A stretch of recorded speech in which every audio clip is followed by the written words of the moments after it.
Elias. And I'm Andrew. All right.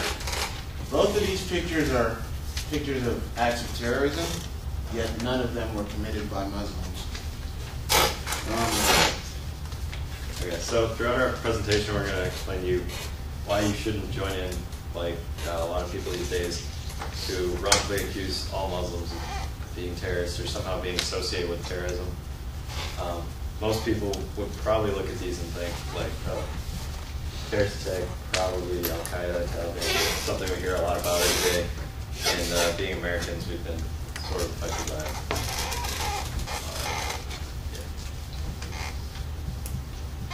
by it. So the first example is the Oklahoma City bombing. It was perpetrated in Oklahoma City by Timothy McVeigh. He was actually executed in Terre Haute, kind of a funny thing.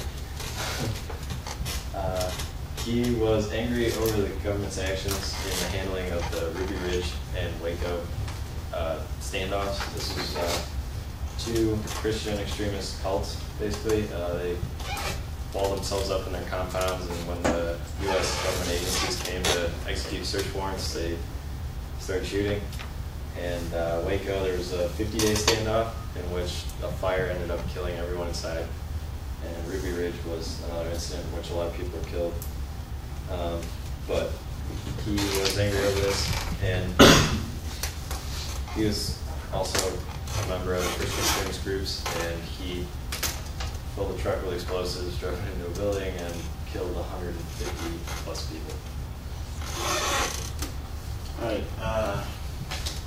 In November 2005, Eden Nathan Zada, who was a AWOL, Israeli defense soldier, was against the disengagement plan of the Gaza Strip, and he decided to take it into his own hands, and he got on a bus going to Shafran, which is a really dense Arabic part of Israel, Israeli Arabs, and he got off the bus, but before he did, he turned around and started shooting inside. He killed 4 people immediately, and as soon as he did that, the people on the street, they actually subdued him, and then the cops came, but the cops couldn't actually stop the people of Shafran from lynching him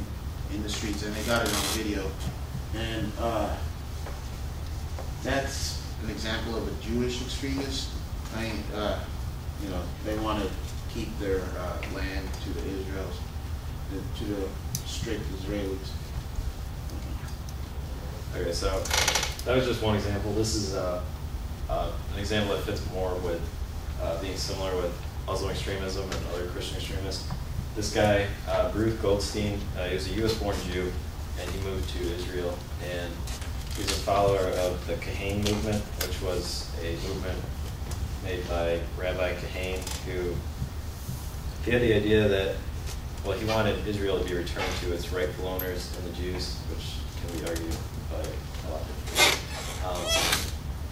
And he had a plan of giving them monetary compensation, about $40,000, to have them leave, or if they didn't do that, they'd be forced out. So this guy kind of took the extreme, and during Ramadan, he walked into the Caves of the Patriarchs mosque and threw grenades and started shooting people, and he killed over 30 Palestinians.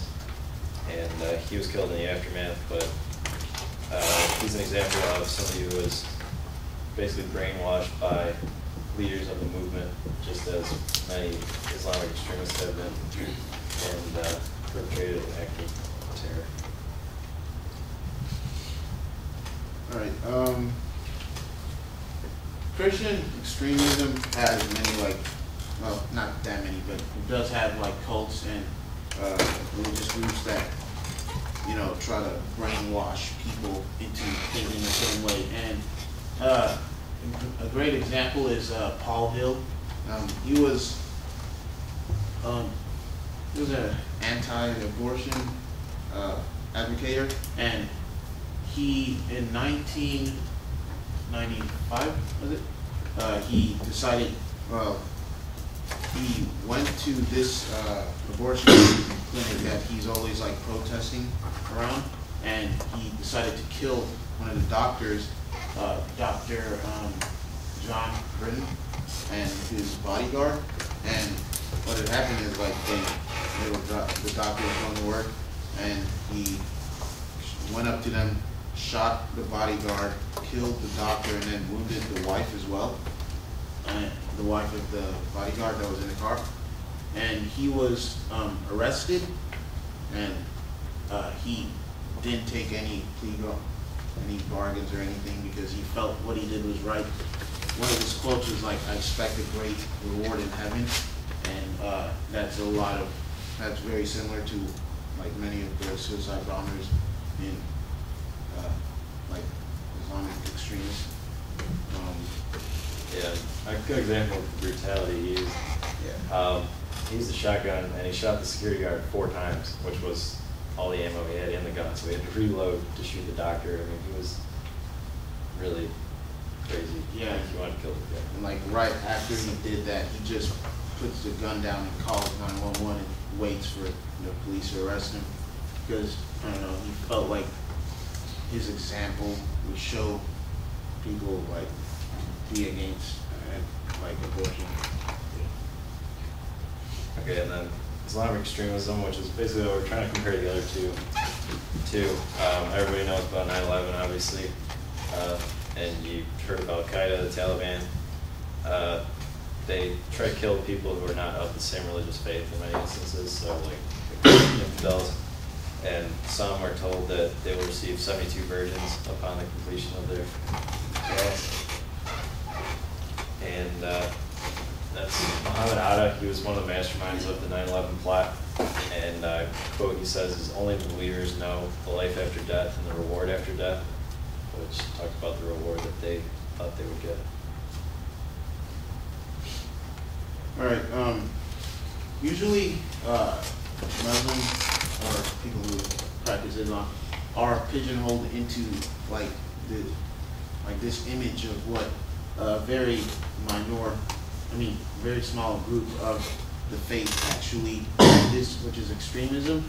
An example here is like a majority of like Muslims actually reject extremism, but a lot of people don't care for that fact. Like the mosque, the Islamic Center that was planned on being built close to Ground Zero, had so many protesters, and that one right there has no mass murder mosque. Most of the time, a lot of the Muslims are not actually mass murderers, because they don't, like, it goes against their religion.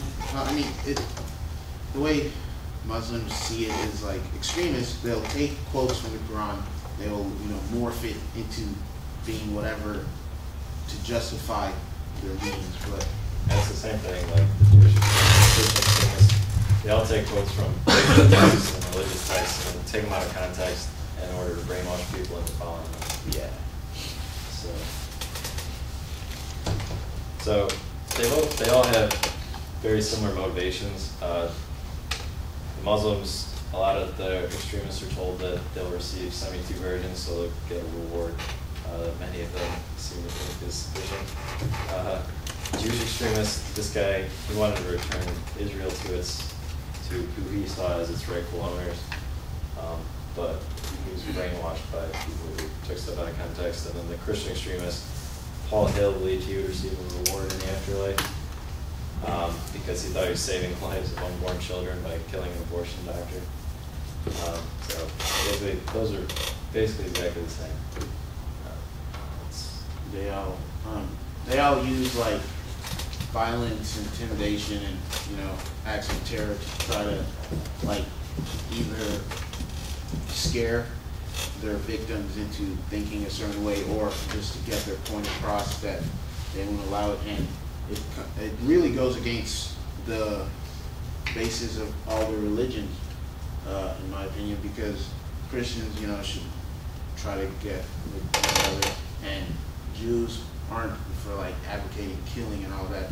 And Muslims, I think, are kind of similar to Christianity and Judaism, but we blow their image out of proportion by thinking that they're all about committing acts of terror in order to achieve their goals. So basically, the only difference between a lot of these groups is basically where they're based. You don't hear too much about Christian extremist terrorist attacks or Jewish extremist attacks because most of them live in predominantly Western and modern countries, whereas like Al-Qaeda and the Taliban have they took a hold in Afghanistan and Iraq, Iran. There's not really a government or police force to really prevent them from organizing and training themselves and preparing attacks. But a good example would be the Utari incident that was over the summer. They were planning on killing a police officer, and then at his funeral killing more police officers, and they thought it would start a mass insurrection in the United States. But we have our government monitors people pretty heavily, and the police force was able to put a stop to it before it was even close to going off. And these Islamic groups like 9/11, they planned it overseas, we had no oversight of that, and then brought it here. That's basically the only difference. So based on what we've said, we think everyone should be a little more open-minded and not judge people based on what some people do. Any questions?